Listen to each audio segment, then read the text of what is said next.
Well, hello and welcome to Around the Nest. Jay talking our way around the Toronto Blue Jays minor league organization. I'm Jesse Goldberg-Strassler. Last week, an off week, I was battling the flu. Everything is all well now, ready to return to action, activated off the disabled lists. You can hashtag the show Around the Nest, real simple. We are very pleased as well to be partnered up with Bluebird Banter, part of SB Nation, and you can find the show online via aroundthenest.mlblogs.com. So I'm joined now by AAA voice Ben Wagner of the Buffalo Bisons. They've got a doubleheader coming up, so let's talk about the AAA Buffalo Bisons. And before we talk about your team in specific, first the scouting on Bo Schultz going up to the major leagues. Well, I think it's a promotion that was in waiting for Bo really since he started to turn some heads in spring training, and outside only his debut where he was really roughed up. But I kind of write that off because one reason. The team broke camp from spring training. The Bisons had their start of their season interrupted with some difficult weather. So he had, I think, 6 days down, even before he was even back on the mound. So the first time out, he was a little rusty, pitched in Rochester, didn't have that ace stuff, that good command. Since he made that outing, he's only surrendered runs 2 times, and he worked the last 10 scoreless innings before the promotion as well. So he's got a high-velocity fastball. We saw him consistently at 97 miles an hour when he was pitching with Buffalo, topping out at 99. I know he's got triple-digit potential. I did not see that from our vantage point where we've traveled around and on any in-stadium gun. But, you know, he's a guy that could go out. He could give you a couple innings if necessary, or he could come in and get a really big strikeout because of that high velocity. Velocity is one thing, but it's the movement, too. He's a tall guy. He's got a long reach down, so that downward plane and getting tilt on the fastball, and then he's got the splitter as well. I mean, he was really effective with the Bison. So it was a promotion that didn't surprise me, let's put it that way. This is Jesse Goldberg-Strassler once again with Around the Nest. We're having a little bit of technical issues. Here's Connor Green as I get everything all sorted out. This is Jesse Goldberg-Strassler joined by Lansing Lugnuts pitcher Connor Green. Connor, when did you start pitching? Well, my dad wanted me to learn all positions my whole life, so I'd say from T-ball. Is he the reason that you play baseball? Yeah, absolutely. Him and my older brother. My brother's 8 years older than me, so I looked up to him so much, and he was a third baseman, so I wanted to be a third baseman, and like I said, my dad wanted me to play everything, so pitching started happening. How good of a hitter were you? I was all right. Maybe not good enough for pro ball, but, you know, I like to think I was a great hitter. So, was there a year playing baseball where suddenly the game got easy for you? Yeah, I'd say my junior year of high school, I finally caught up with everybody. I was a late bloomer, and I finally got the strength that I needed to dominate high school baseball. When you first started learning how to pitch, after the fastball, what was the second pitch you learned? My second pitch was, when I was little, it was a little cutter. My dad wouldn't let me throw a full-on curveball for elbow issues, but then I would say curveball after that. How old were you when you first started throwing that curve? About 13, 14. What's the best game you've ever pitched? My best game I ever pitched, I was in Cooperstown, New York, 12 years old. I hit 2 home runs in the same game and 7 really strong innings. What team were you on? What was this game being played at the Hall of Fame?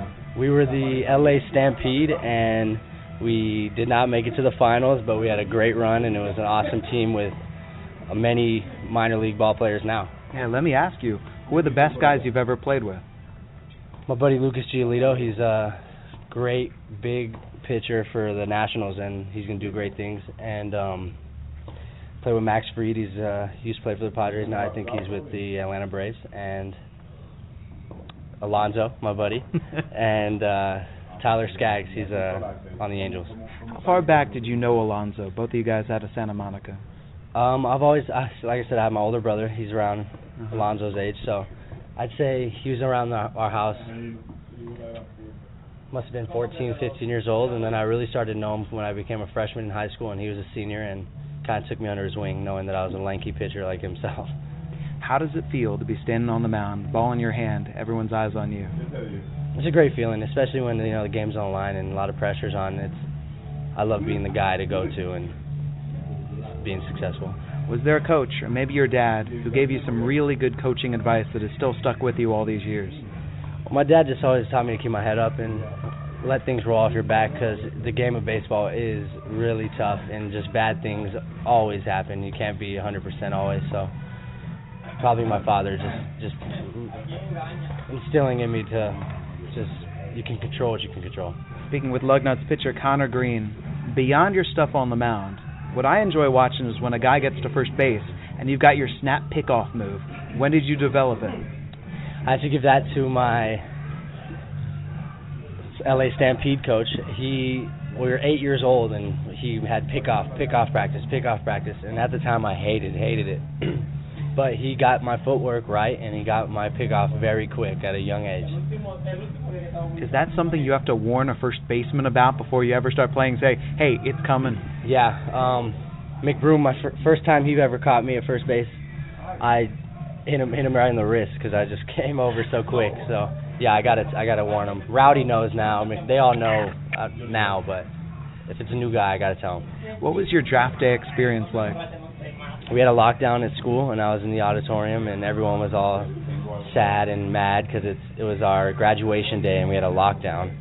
And someone running around with a gun or something, and I was as happy as could be. I was waiting for my name to get called. Did you know what round? Did you know which team?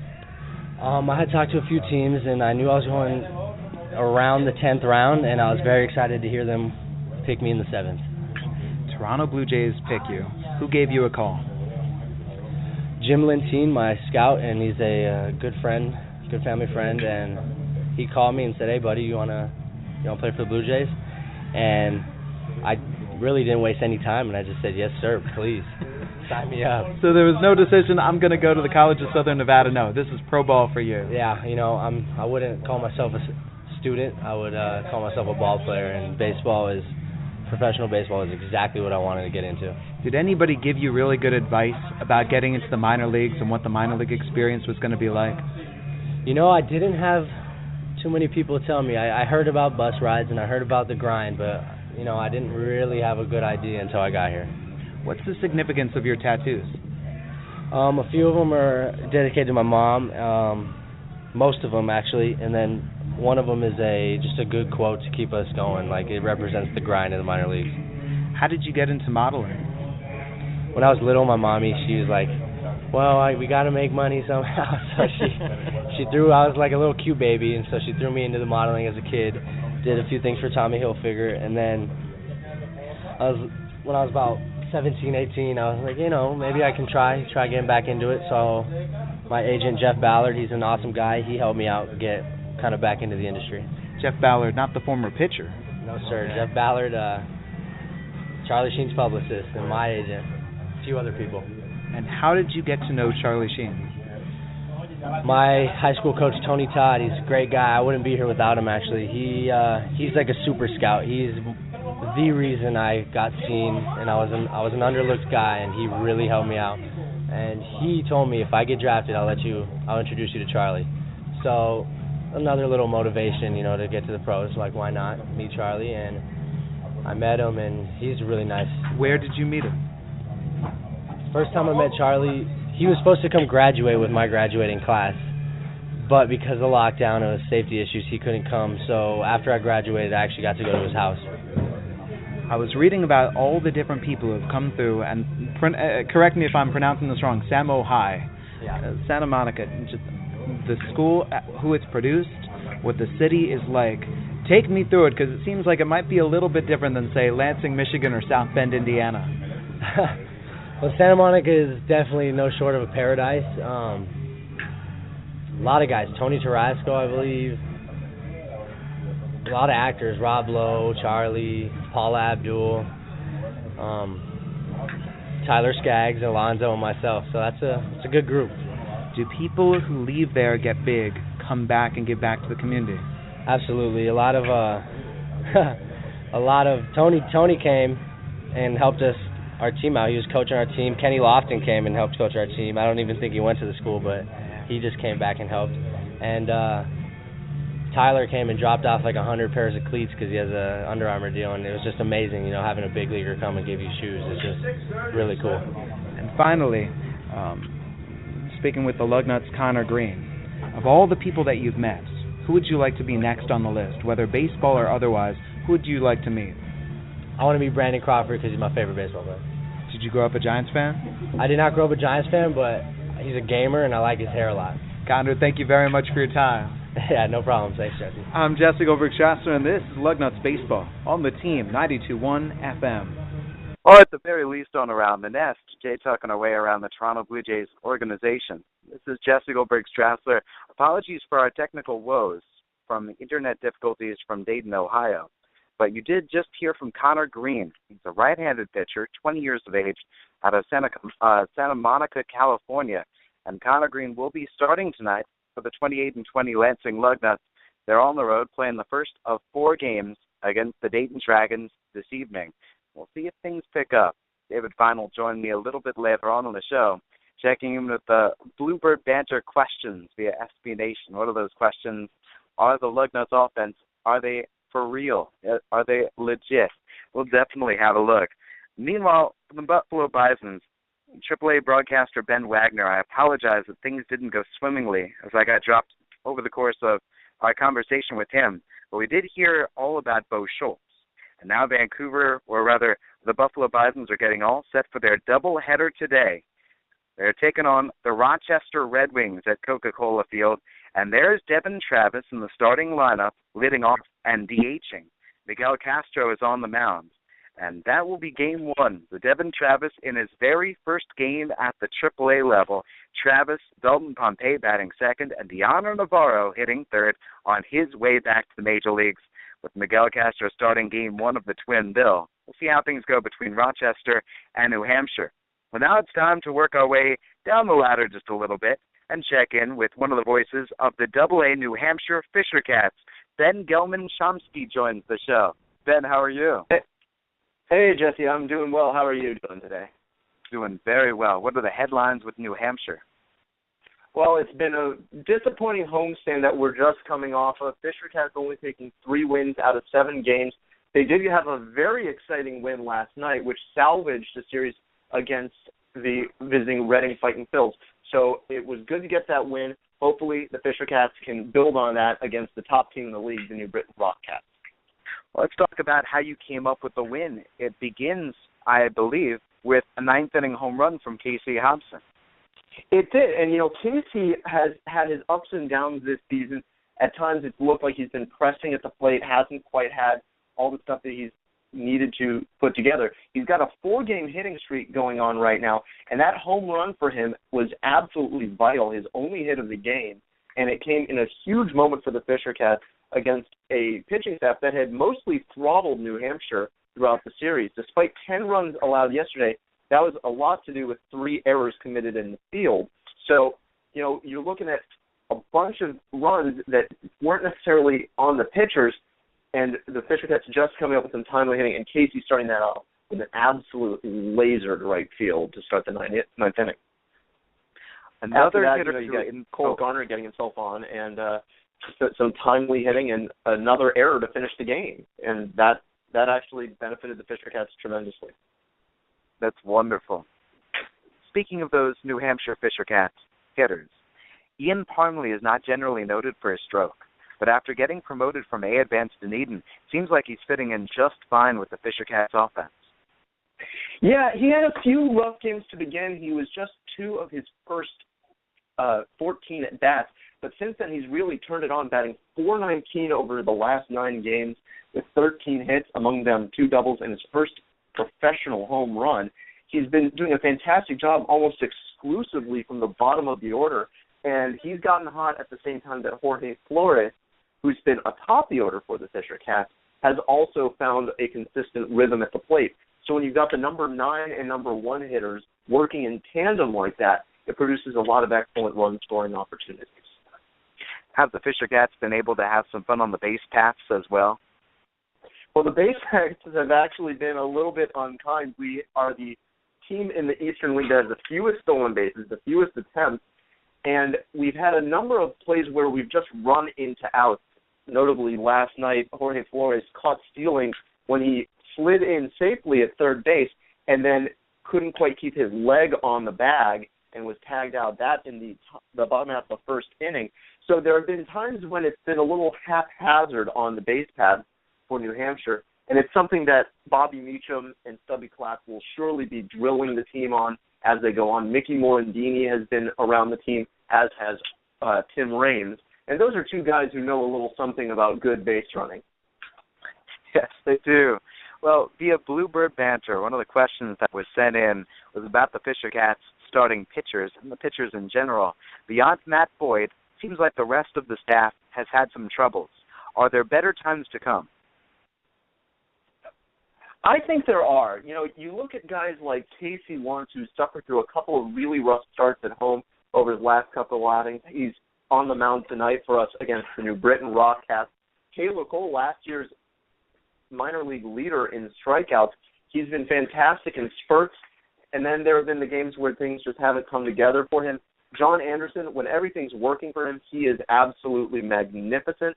You know, there are better times to come. It seems like the month of May was unkind to the entire Fisher Cats pitching staff, Matt Boyd accepted. If you removed him from the equation before yesterday, the Fisher Cats ERA in the month of May jumped nearly 75 points. So you're looking at a huge difference maker in the starting rotation. It seems like everybody's been struggling, and I feel like everybody is headed for better times very soon. What is Matt Boyd working on right now? Well, Matt is actually coming off one of his worst starts of the season. If you asked him, he'd look at yesterday's game where he delivered a quality start, 2 runs, 4 hits, and 2 walks over 7 innings, striking out 4, and he'd say, man, I came away so disappointed from that one. It's unbelievable how dominant he's been. When a start like that goes down as arguably his worst of the season, he's still doing very well. He's given up home runs in his last 2 starts, which is something he's going to be watching since he hadn't given up a home run to that point this entire season. He's been so outstanding for New Hampshire, and so we're looking for him to continue that dominance. He's far and away been the best pitcher on the staff and arguably the best in the Eastern League to this point. Another question from Bluebird Banter. Is there anyone who currently feels out of place at the current affiliate? Is there anyone who you're thinking to yourself, hey, they probably might be better served in Buffalo at some point this season? In spurts, I've seen that from Kevin Nolan, and he has been up and down between New Hampshire and Buffalo. He's seen some time with the Bisons, and he's a guy who, when he's making contact, it always seems to be loud contact. He's sprayed the ball all over the field. He really has been terrific, and he's a guy that I'd like to see get a longer trial at the AAA level. Obviously, there's a glut of infielders at the upper level of the minor leagues right now. In fact, Kevin taking a break tonight. He's not in the starting lineup, but he's a guy that I could see having extended time at AAA later this season. Dwight Smith Jr., I'd love to hold on to him as long as we can. He's been so dynamic near the top of the order all season long, but he's another guy I could see getting challenged a bit if he continues to excel at the AA level. Speaking with Ben Gelman-Chomsky, one of the voices of the AA New Hampshire Fisher Cats, Ben in his very first season in the Eastern League and enjoying himself in the Toronto Blue Jays organization. It's around the nest. Jay talking our way around the Toronto Blue Jays minor leagues. Ben, is there somebody under the radar who you'd like to shine a spotlight on? I have to give a lot of props to Shane Opitz, who has been the hottest hitter in the order for the Fisher Cats of late. Yesterday, did not collect a hit. He actually got on base twice, on a walk and an intentional walk. It snapped a 9-game hitting streak for him, including the last 4 games of it were a multi-hit game streak. He was just absolutely batting out of his mind. Over that 9-game hitting streak, he hit .455 with 6 doubles and a homer in 15 hits, and he only had 6 strikeouts in 35 plate appearances. It's the kind of run that players dream about, and it seemed like everything coming off his bat was just a laser up the line. It was wonderful to see him put together that type of production, particularly with John Birdie on the shelf right now. It's been good to have that kind of production wherever they need to stick him on the field. Today he's in at third base. We've seen him at every field position except catcher this season. There's another newcomer to your team, a guy named Ronald Torreyes. And when the Toronto Blue Jays picked him up, a lot of folks did some researching, went to Baseball Reference, went elsewhere just to see what they could find about the former Cincinnati Reds farmhand, and then turned Houston Astros farmhand, and now he's in the Blue Jays minor leagues. What has Torreyes brought you so far? He's only played 7 games. He's only batting .143. What does he bring the ball club? Well, Ronald Torres is still a developing prospect. You can see it with a lot of these younger players. They're learning to hit advanced breaking stuff, and even the older players sometimes struggle with that. We saw yesterday Casey Hobson at times struggling with a good slurve away from him. But Torres brings some excellent athleticism. He's played wherever he's been asked to, and he really does do a fantastic job on the base paths yesterday after drawing a walk in the 5th inning, stole a base, eventually coming around on an RBI single by the aforementioned Ian Parmley. And he's a guy who fields the position cleanly, gets in position to make the fundamental plays, and doesn't seem to be out of place at this level. He's really just adapted well to this new environment. He's still somebody who doesn't speak much English, and so that can be a challenge for me to get a better sense of him as a person. But we actually have a media relations assistant who is fluent in Spanish, who's developed a nice little bond with him. And she has talked about how happy he is to be with this team and how, even though the results haven't translated for him yet, he's keeping a very positive outlook thus far. What's the personality of this New Hampshire Fisher Cats club? I think it's pretty happy-go-lucky. The bus rides are very positive. It's a very professional group as well. You've got a lot of guys on this team who this isn't their first go-around in New Hampshire. They know the system. They know the facilities. They're comfortable here, and especially for guys like Kevin Nolan and Casey Hobson, who grew up in the area to some extent, it's very familiar to them. So these are guys who understand what they're about. They come in, act professionally, play hard every single day. You see guys taking the extra base when they can, sometimes a little too frequently, but they're aggressive on the base paths, and they maintain a positive outlook even when things get tough. Obviously, that start to the season on the road for the Fisher Cats. They struggled through their first 2 road trips, 4 wins out of 7 in places where they had been just 2-5 previously. So I have really enjoyed watching them develop so far this year. It's a bunch that is going to contend right down to it. New Britain's got a big lead in the division, but right now the Fisher Cats are only 2.5 games out of a playoff spot. And you're about to come home, too, starting up the month of June, and there's the 3-game series against the Buffalo Bisons, 3-game series against the Richmond Flying Squirrels. There's a chance for you guys to make some hay. Yeah, and it's been interesting that to this point the Fisher Cats have only 4 out-of-division games. Those games against Bowie and Richmond will more than double that by the time that homestand is done. And then the Fisher Cats, of course, embarking on a 9-game road swing, all in the Western Division of the Eastern League. So that's certainly going to be a good test to see how we stack up against the rest of the competitors in this league. Is there a difference in personalities between the 2 divisions? The reason why I ask is, in the Midwest League, there seems to be a clear-cut split between what you can expect out of the Eastern Division and what you can expect out of the Western Division, and it's in the play, and it's in the stadiums, and it's all sorts of, it encompasses an awful lot. So is there a divisional rivalry? How are things seen as in the Eastern League as a whole?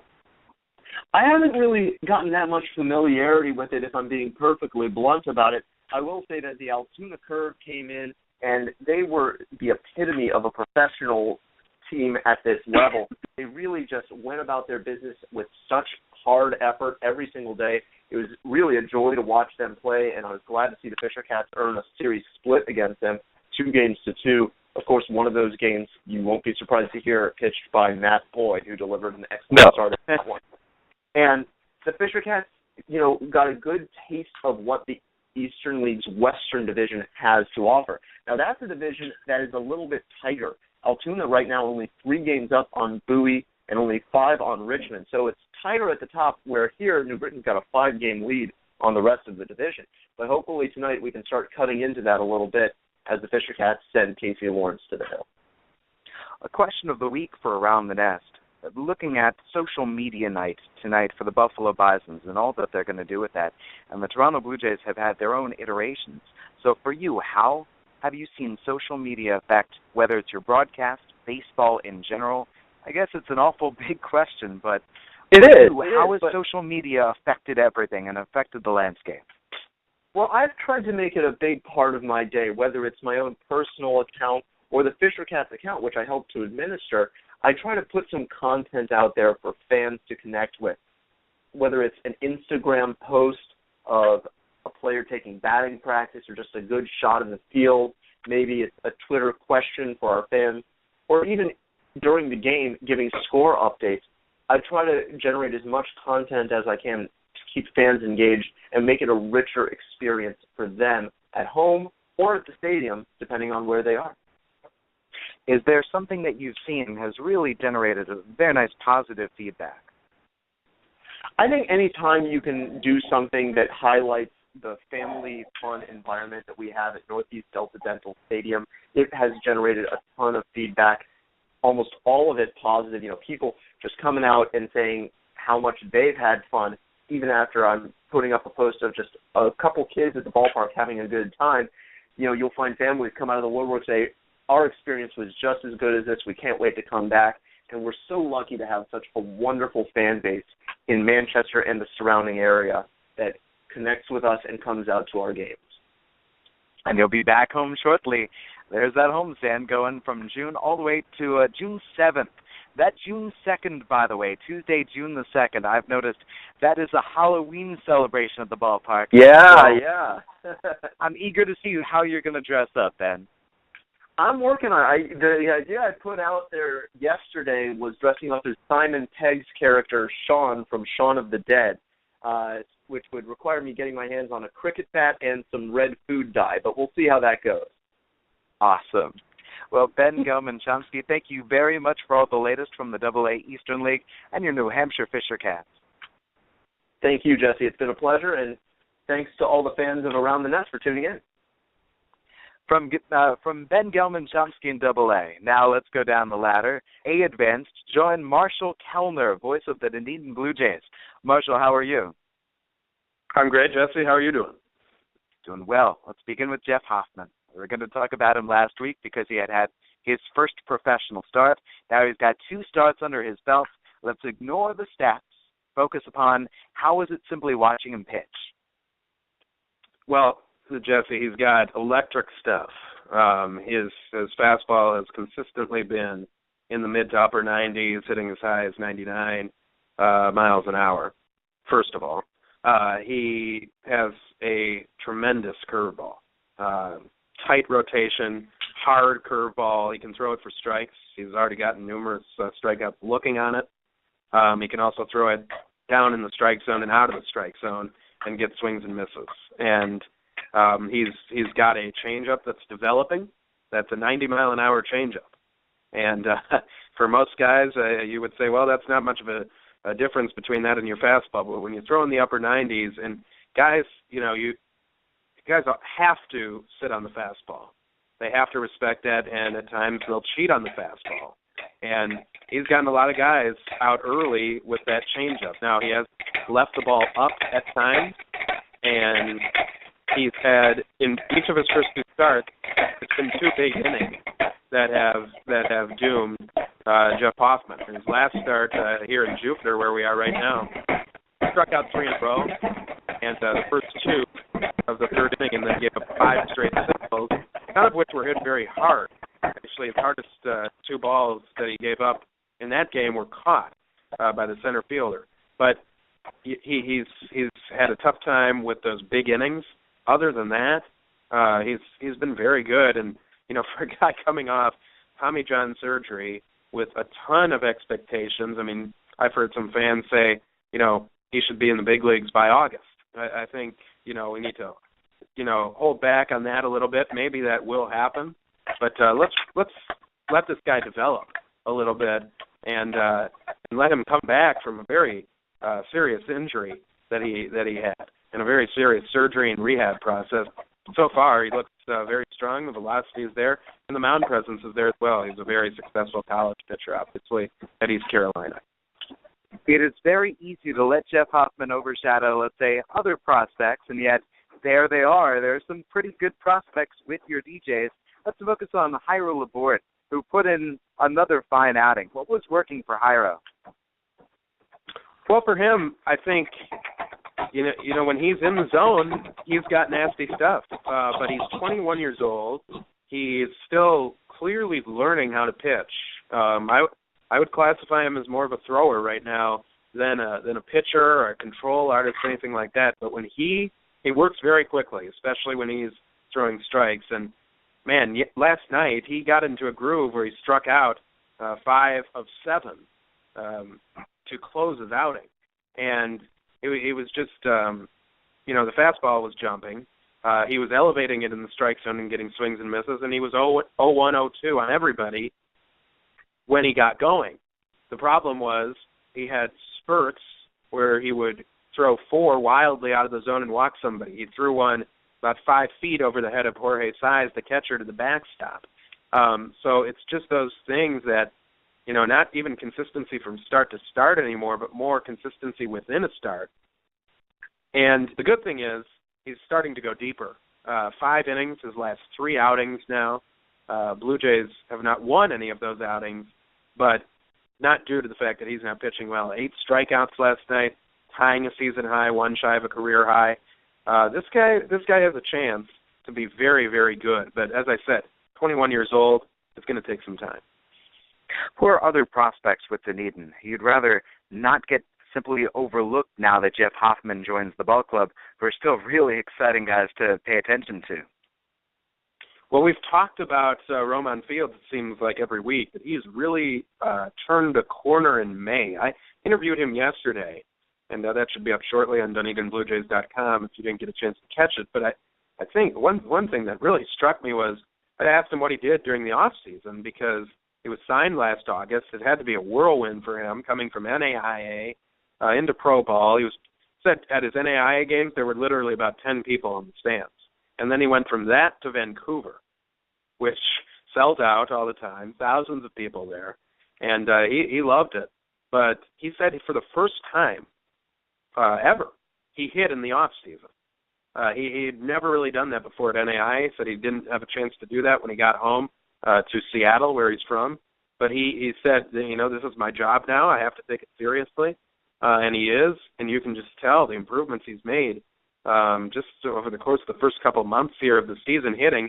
And he said that's what he wants to improve on going forward. He's already a really good base stealer, can improve a little there as well. But he wants to keep improving his hitting, hit hard ground balls, hard line drives. And you can tell he's going the other way on lines a lot. And his speed is game-changing when he gets on. The team as a whole, we hear this, it's about development. It's about individual development to get these guys ready for each subsequent level. However, it's much more fun to win than to lose. I know that your DJs are currently in the midst of a losing stretch, 6 consecutive games. However, what have been the brightest spots over the course of those games? I think the starting pitching has started to go deeper into games, 5 or more innings in 10 of their last 14. And you may say, well, 5 innings, that's not a lot. Well, at this level it is, because there's pitch counts on guys that are very conservative. They want to protect these arms, especially the younger prospects like a Labourt. But the real positive, Jesse, has been the bullpen.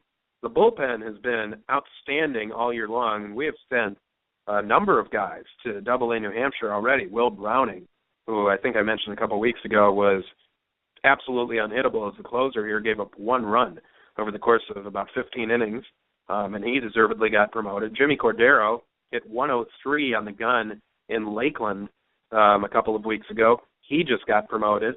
Thiago de Silva, who's actually now back in the Mexican League, but he got promoted. He was very good.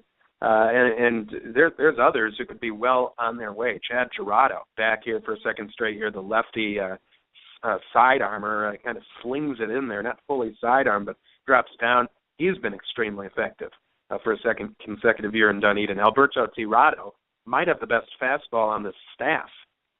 He's hit 100 miles an hour a few times this year and has really improved his control issues. So the bullpen has continued. And then you guys just sent us Carlos Ramirez, who just became a pitcher.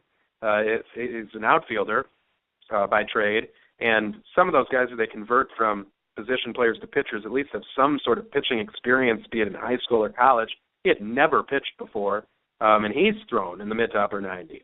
So albeit with some control issues. But, the talent in the bullpen has been outstanding. Their ERA has been under 4 all year long and have about as many strikeouts as innings pitched. So that's been a big-time bright spot. You started to answer this already, although I'll follow it up. When you do see a guy like Jimmy Cordero and Will Browning get promoted up to Double-A New Hampshire, who steps in? Suddenly there's an advantage. Suddenly there's that opportunity. We need somebody at the back end of the bullpen when we've got the lead, and we need to lock this game down. So is it Alberto Tirado, who has been stepping in, maybe Chad Girardo, at the end of games to fill in for Jimmy Cordero and Will Browning? Well, unfortunately, Jesse, you mentioned we haven't won very many games recently. True. 6 in a row lost. So that question still is yet to be determined a little bit. But Tirado has pitched in some big spots. Last night, Girardo came in with the bases loaded. And to be fair, all 3 losses in this series against Jupiter have been by 1 run. And other than a 14-2 blowout at the hands of St. Lucie, Blue Jays have lost the other 5 games by a combined 7 runs. So it's not like they're getting extremely blown out in these games. But I think Tirado is a guy they'll rely on, and he can throw multiple innings as well. Girardo's certainly a guy that they can go to, a veteran at this level. And then Matt Dermody as well, who can eat innings. And then also Matt Smorrell, who just joined this team from extended spring training, the big 6'8" lefty, who the Blue Jays used a first-round pick in the compensatory round on in 2012. He's a top-notch prospect, and he's got excellent stuff. Came in the other night and pitched a shutout inning, had little control issues, hit a batter, walked a batter, but got out of it and struck somebody out as well. Be interested to see how he progresses, because I know he struggled a little bit at extended spring training, but now he's been with the DJs, and we'll see how he does. Yeah, that's a good point about Matt Smorrell. With Dunedin in general, with your DJs, there was a question asked via Bluebird Banter. There have been some players who've been promoted as this year has gone on. And the question I was asked was, is there anyone who feels out of place? Is there anyone who feels like, hey, Double-A New Hampshire will be calling them next? They will be ready for the Eastern League soon enough. Yeah, that's a good question. Certainly Girardo. I think Girardo is ready right now if they had a spot open for him. But, it may just be a situation where there's too much talent for that spot, and Browning had to wait a little bit as well. So I'm not shocked by that. The position players are young. I think Fields being 24, maybe by the end of the season he's ready if they want to really accelerate his development a little bit. But I think they'll be patient with him as well. But he's a guy who might be there. Other than that, other than Alex Hassan, who they just picked up, who made his big league debut last year with the Boston Red Sox, he may not be here very long. He's played really an interesting story. Was selected off waivers 5 times between November and May, and went to the Athletics 3 times before the A's finally released him. He's played for 2 different AAA teams this year, so he has really racked up the miles. He probably has some free flights on his hands. But he's a guy that obviously talented enough to get to the big leagues last year for 3 games and made his debut at Fenway Park, the Tampa Bay Rays, and recorded a single, and made his debut for the Red Sox, and he's a local Boston product from Quincy, Massachusetts, so that had to be pretty cool for him. He's a guy that I wouldn't be surprised if he isn't with us very long. But of the position players, don't see it right now just because they are younger. But certainly Tirado, if he keeps pitching the way he is, only 20 years old, but he's extremely talented. And of the starters, Murphy Smith, 27 years old, spent the last 3 years at Double-A, so he's certainly capable of pitching at the Double-A level as well. And then, of course, Jeff Hoffman, we'll see how quickly his progress develops.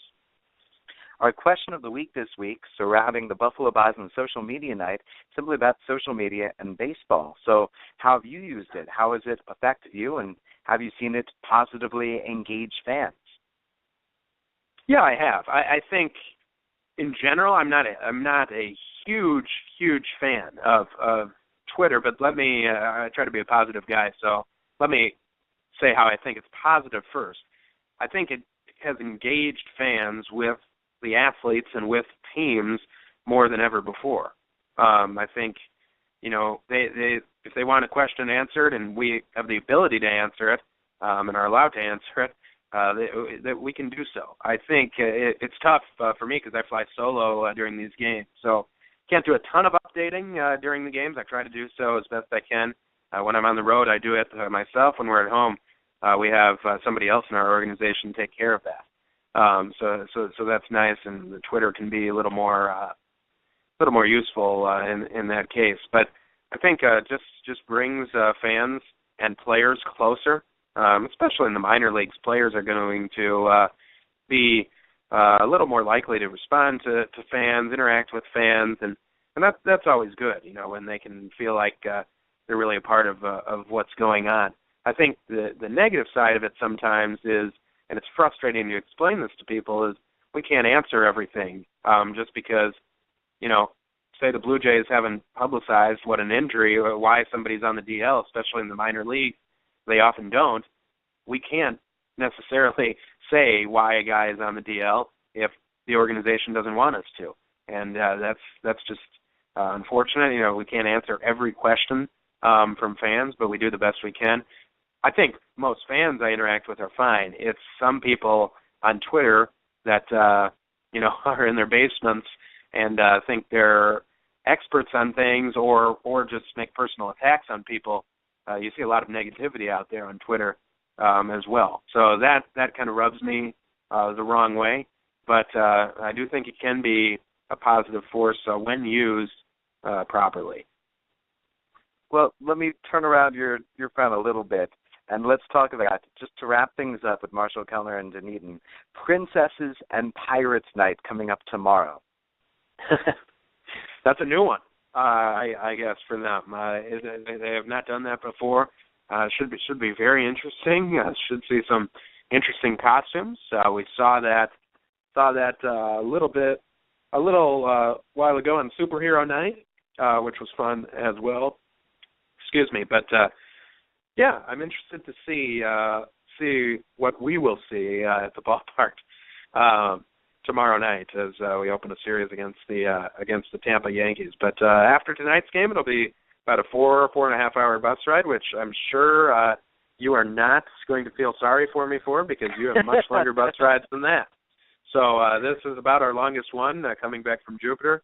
We'll be here again in a couple weeks to play Palm Beach, who also plays in this Roger Dean Stadium. Marlins and Cardinals share the spring training facility. So we'll be back in a little bit. The weather's been great, and excited to get home tomorrow.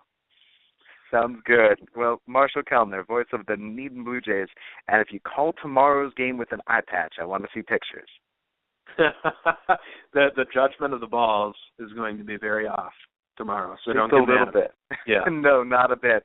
Thank you very much, Marshall. Thanks, Jesse. Appreciate it. From Marshall and A advanced in the Florida State League level, now I'm joined by David Fine, who calls Lansing Lugnuts games with me, Class Single A in the Midwest League. David, the Lansing Lugnuts are in first place in the Eastern Division. What's the key? The key's been the offense. Coming into yesterday's game, the win over Bowling Green that gave the Lugnuts sole possession of first place in the Eastern Division for the first time since May 2nd. The Lugnuts had been averaging 7 runs a game over their previous 10. This is a team, Jesse, that you and I have watched, at least over the past few weeks, explode on offense. In 14 of the last 16 games, the Lugnuts have scored 4 or more runs, and they're putting themselves in easy position to do it because of their hitting. Hitting is one thing. We know that this is a Lugnuts team that had been searching for pitching for a little while. So how big was Shane Dawson yesterday? Well, for those that didn't see, Shane Dawson worked a professional high 8 innings pitched, and we talked about it on the air last night, that you just don't see that a lot anymore, especially at this single A level, to see a pitcher work 8 innings. We discussed how the Bowling Green Hot Rods, part of the Tampa Bay Rays organization, limit their pitchers to 7 innings pitched. It's sort of an unwritten rule within the organization. It was a throwback night for Dawson. He got into trouble in both the 7th and the 8th inning, and we were looking at Ken Huckabee, the manager of the Lugnuts, both you and I, waiting for him to come off those steps, and he just didn't. It's extremely important for the Lugnuts to get those type of nights. It gave the bullpen a rest because the pitching has given up about 4 runs a game over this, or a little bit more than 4 runs a game this month. Elsewhere in the starting pitching, Chase DeYoung has received attention. Shane Dawson is getting the attention that he deserves. I think Jesus Tinoco is starting to get more and more articles written about him, as people are starting to say, who's the 20-year-old from Venezuela, and are his numbers legit? What have you seen? Well, you look at the numbers, and we almost discuss this every single time we see Tinoco pitch. Well, he hasn't won a game this season and whatever. He has a 2-22 career minor league record going into his last start. And you know what? Good for Jesus Tinoco to go ahead in the first game of this series, even though the Lugnuts, or the second game of that series when the Lugnuts came back with a Danny Jansen 3 RBI double in the 9th. And Tinoco worked 6+ innings, and he got a no decision because the Lugnuts couldn't hold on to a lead behind him. He is extremely important for the Lugnuts pitching staff. It gives you a third option to work with, 3 great starters in a starting lineup, and Tinoco in his last 2 starts has gotten more than 5 innings pitched, and last time 6+ innings pitched, he allowed just 3 hits and struck out 6. If he's the third piece of that wagon with Shane Dawson and Chase DeYoung, you're giving your bullpen essentially 3 days off where it doesn't have to work more than 3 innings.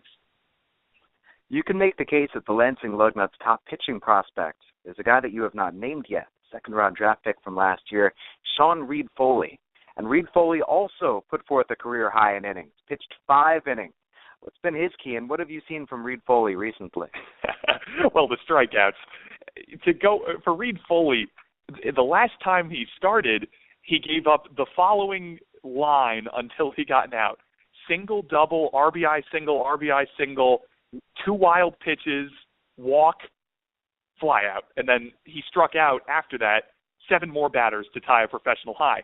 With him at strikeouts, the key is limiting walks because he leads the Lugnuts in walks allowed. And if you're talking about Reed-Foley, when he's walking people, he's putting himself into needless harm in a sense. If he can get out of the needless harm, then all of a sudden he could be the 4th best, or he could become the 4th most effective or one of the top 4 effective pitchers for the Lugnuts. There's a question sent in from Bluebird Banter, turning our attention from the pitching to the offense once again, to the hitting. I'm joined by David Fine with the Lansing Lugnuts. I love this question. It reads, and I read it directly, quote, "Can we talk about this Lugnuts offense? Is it for real?" You mentioned for yourself those stats, those numbers, how many runs that they've been scoring. So let me ask you, as this writer writes, is it for real?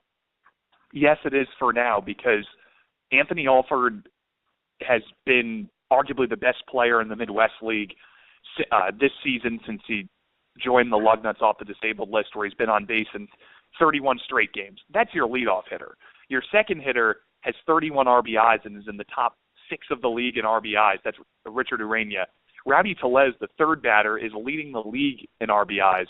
Ryan McBroom is hitting just below 300 and is a solid doubles hitter that's in the top 3 in the league in doubles game. Then you get to DJ Davis, who's on a 15-game hit streak, and his average is about 270, 280. After that, you get to the bottom of the order, and on Lansing's best nights, you have Kim LeCastro, better than 300 on the season right now. His numbers are 306. He's tied for the league lead in stolen bases. In between 6, 7, and 8 batters, that makes the Lansing Lugnuts order go as well, with guys like Danny Jansen, Gunnar Height, Chris Carlson, the 8 batter tonight for the Lugnuts, hitting 280. The key is, or it's not really the key, but is the Lugnuts offense for real? Yes, right now. But if the call-ups come, who replaces Alford, Urania, Tellez, potentially McBroom? That's where things can get dicey. Well, let's go right into those call-ups, because another question via Bluebird Banter is there anyone who currently feels out of place? Is there anyone looking for a new challenge? In other words, who are players with the Lugnuts that you could see moving up to the Florida State League before too long? I think you and I would both agree, Jesse, that it's Anthony Alford is the one that jumps out. To be on base 31 straight games, every game Alford's had a plate appearance, he's been on base. 25 of the 31 games he's had a plate appearance, he's been on base multiple times. He feels out of place, and I'll continue to argue that until he gets one home run, he may very well be in the Midwest League. If not, I think I agree with your stance, and as we've talked about a little bit off the air, that he will probably be sent up by the All-Star break. Other than that, you could look at the Midwest RBI leader, Rowdy Tellez, and say, well, why isn't he up yet? Well, he's hitting below 200 against left-handed pitchers and hitting nearly 400 against righties. Nearly 350 against righties. If he improves against left-handed pitchers, there's no reason why Tellez isn't on that list as well. But for right now, I stick with just Alford.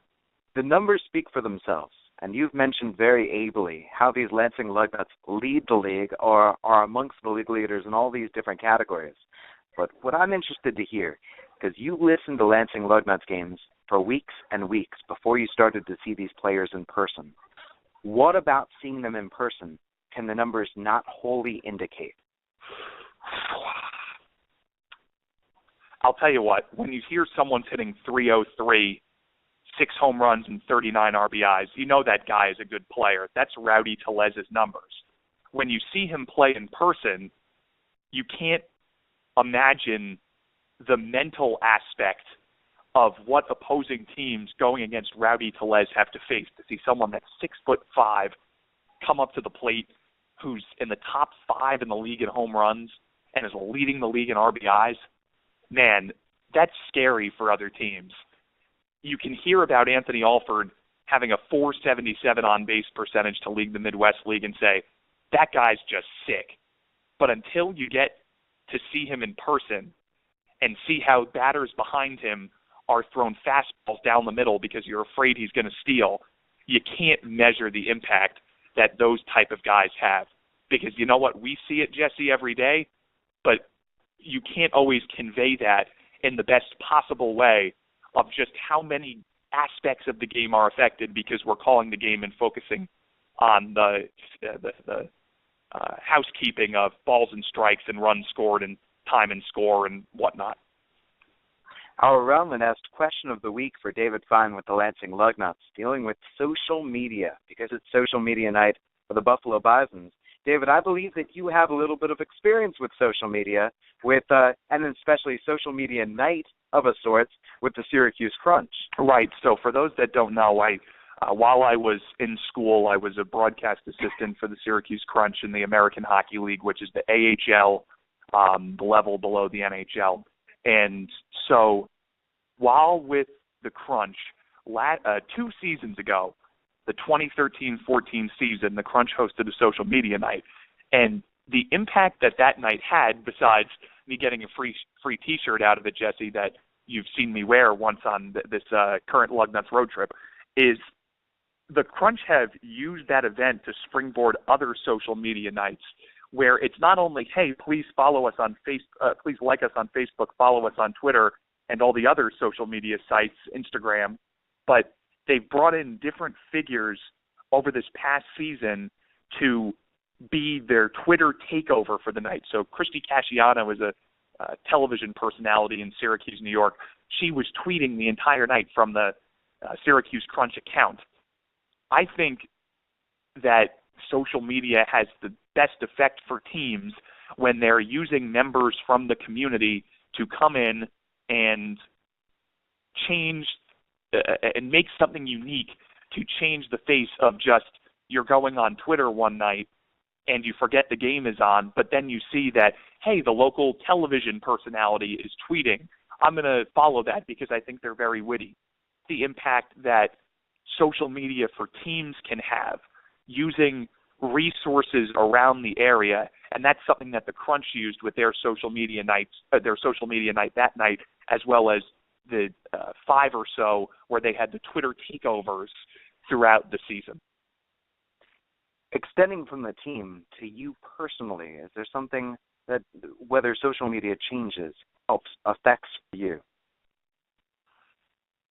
Yes, because as a young journalist, I'm not a news breaker yet to the point where I can say I can break big news that anyone else in any other journalist in the United States could stand to break.